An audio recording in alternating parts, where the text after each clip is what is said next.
వెంకటేశాయ. 2025 ధనస్సు రాశి ఫలితాలు. ధనస్సు రాశి విపరీతమైన ధైర్యం అండి ఈసారి. అసలు ఎవడు ఎదుర్కోలేరండి. ఓరి నాయనో ఏం ధైర్యం రా, నీకు దేవుడు దయ ఉందిరా బాబు అంటే అసలు చెప్పలేనండి. విపరీతమైన ధైర్యం, ఎక్కడ లేనంత ధైర్యం, మన జీవితాలు మార్చేంత ధైర్యం వస్తుంది ఈసారి మీకు. అంటే ఆలోచనలు వచ్చేస్తాయి,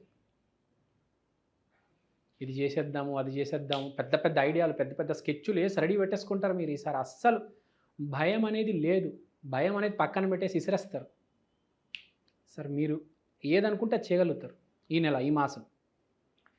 కాబట్టి మీరు ఎప్పటి నుంచో భయపడుతూ నేను ఏం చేయలేకపోతున్నాను, నేను ఇలానే ఉండిపోయాను అనుకునే వాళ్ళకి కొంచెం ధైర్యం తీసుకొచ్చే మాసం కాబట్టి ఏమైనా చేయాలనుకుంటే చేసి పడేయండి.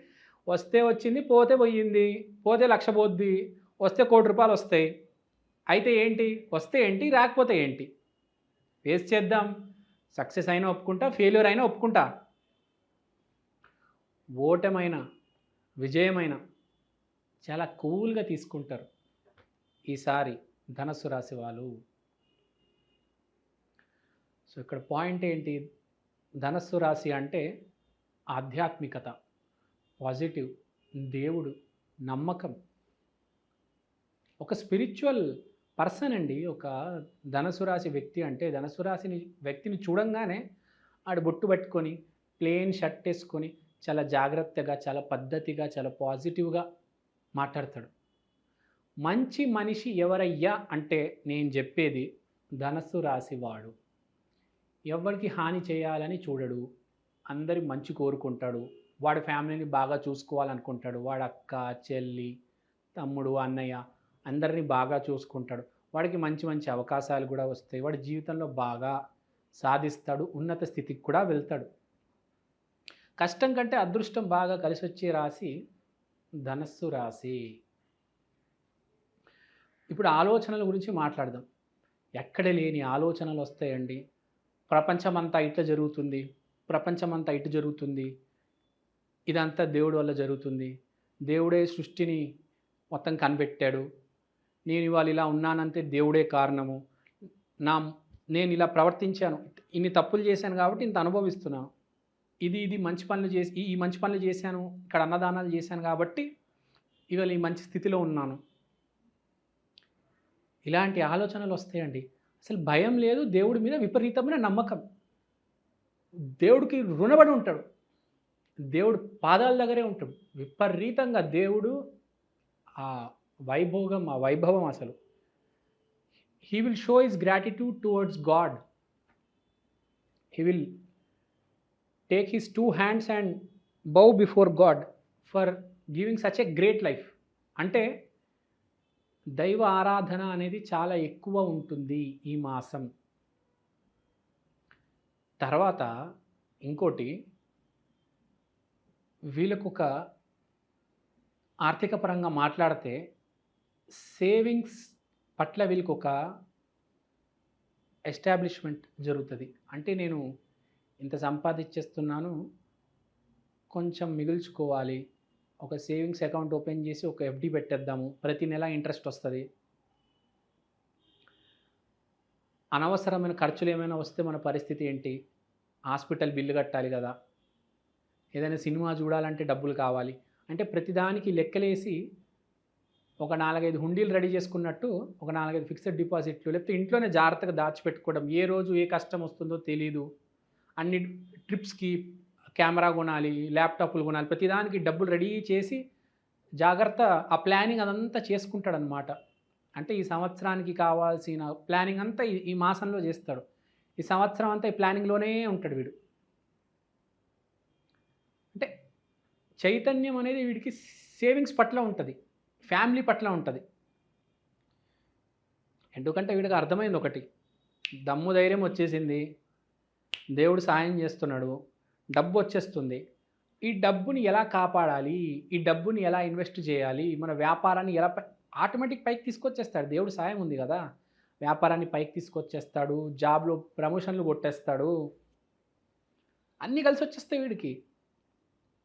భార్య భర్తలు అంటారు, వాళ్ళు ఎప్పుడు కొట్టుకుంటూనే ఉంటారు, జరుగుతూనే ఉంటుంది అది. జీవితాంతం కొట్టుకుంటూనే ఉంటారు, మళ్ళీ సర్దుకుపోతారు. కానీ ఈ ప్లానింగ్ ఉంటుంది చూడండి, ఈ ప్లానింగ్ అనేది బాగా చేస్తాడు ఈసారి. ఈ ప్లానింగ్ ఏ లెవెల్‌లో చేస్తాడంటే ఫ్యామిలీ లెవెల్‌లో కూడా ఫ్యామిలీ ప్లానింగ్ కూడా చేసేస్తాడు. వాళ్ళ ఫ్యామిలీని బాగా చూసుకుంటాడు. అక్కకి సంక్రాంతి అక్కకింత ఇవ్వాలి, చెల్లికింత ఇవ్వాలి, అన్నకింత ఇవ్వాలి, తమ్ముడికింత ఇవ్వాలి, వీడికి ఇది పెట్టాలి, ఈ ఫంక్షన్‌కెళ్ళినప్పుడు ఈ చీర పెట్టాలి. ఆ ప్లానింగ్ ప్రతి దానికి ప్లానింగ్, ప్లానింగ్, ప్లానింగ్. ఆస్తులు సమకూర్చడము, ఫిక్స్డ్ డిపాజిట్. తర్వాత ఇదంతా చేసే ప్రక్రియలో వీడికి కమ్యూనికేషన్ అనేది ఎస్టాబ్లిష్మెంట్. ఆ కమ్యూనికేషన్ ఎస్టాబ్లిష్మెంట్, ఆ లింక్ అనేది ఎప్పుడైతే ఏర్పాటు జరుగుతుందో వీడు హ్యాపీగా ఫీల్ అవుతాడు. అంటే కొన్ని అచీవ్‌మెంట్స్ వీడు చేసిన పని వల్ల వీడికి కొన్ని అచీవ్‌మెంట్స్ రావడం వల్ల కొంచెం హ్యాపీగా ఫీల్ అవుతాడు. ఏదో కొద్దిగా అచీవ్‌మెంట్ ఉంది. అంటే ఎప్పటినుంచో నా పని అవ్వట్లేదు అనుకుంటున్నాడు కదా! ఈ పని అవ్వడం వల్ల హ్యాపీగా ఫీల్ అవుతాడు. సో, ధనుస్సు రాశి వాళ్ళకి బానే ఉంది. మనం అనుకున్నట్టు జాబర్స్‌కి బాగుంది, వ్యాపారస్తులకు బాగుంది, భార్యాభర్తలు కూడా ఓకే. హెల్త్ కూడా బాగానే ఉంటుంది. హెల్త్ కూడా సపోర్ట్ చేస్తుంది. హెల్త్ కొంచెం ఫండ్స్ అలొకేట్ చేస్తారు మీరు, డబ్బు కొంచెం అట్లా పెడతారు పక్కకి. సో అంతా బాగానే ఉంది. కానీ ధనుసు రాశి వాళ్ళు గుర్తుపెట్టుకోవాల్సింది ఏంటంటే ఎప్పుడైనా బాగా కష్టపడాలి ధనుసు రాశి వాళ్ళు. అదృష్టం ఉంటుంది కానీ కష్టం కూడా ఉండాలి. కష్టం లేకపోతే నిజంగా కష్టం. కాబట్టి కొద్దిగా కష్టపడాలి. కొద్దిగా కష్టపడండి అని చెప్తాను నేను. సో అంతా బాగానే ఉంది. No need to worry. దత్తాత్రేయుని ఆరాధించండి. దత్తాత్రేయుని మర్చిపోవద్దు. ప్రతి గురువారం దత్తాత్రేయ దేవాలయానికి వెళ్ళండి. అంతా బాగానే ఉంటుంది.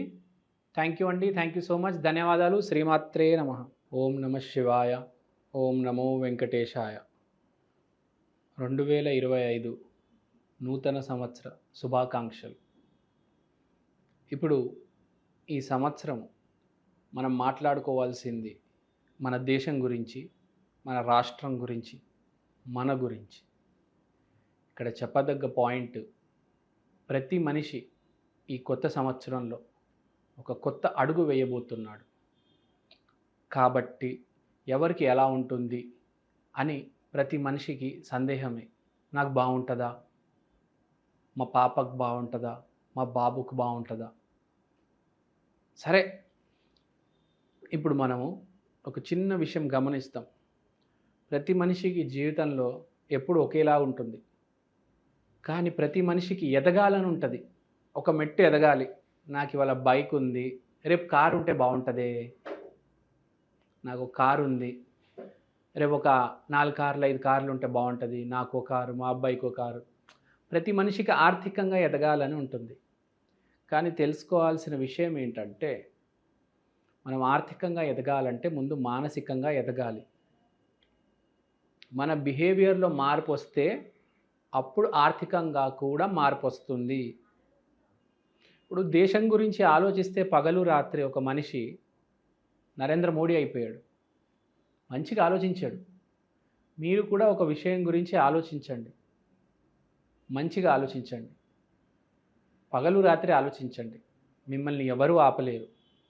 ఫస్ట్ మోస్ట్ ఇంపార్టెంట్ ఒక మనిషి జీవితంలో పాజిటివ్గా ఆలోచించడం.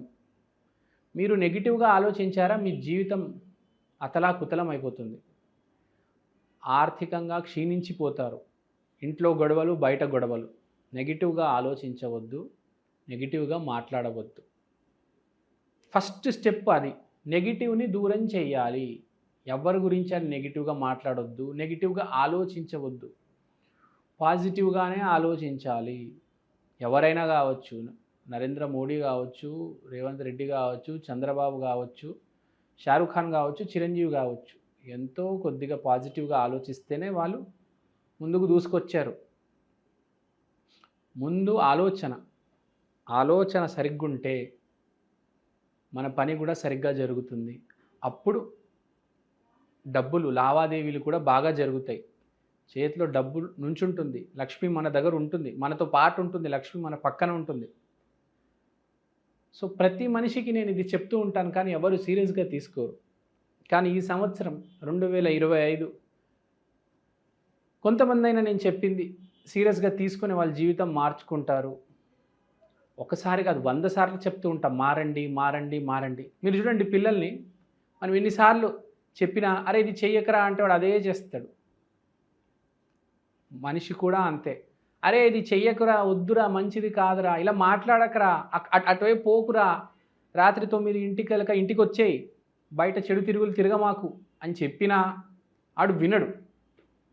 ఆడు బయట తిరుగుతాడు. సో ఇక్కడ పాయింట్ ఏంటంటే మనం పెద్దవాళ్ళు చెప్పేది వినాలి. మన అమ్మా నాన్న చెప్పింది, మన గురువులు చెప్పింది వినాలి. తప్పు అడుగులు వేయకూడదు.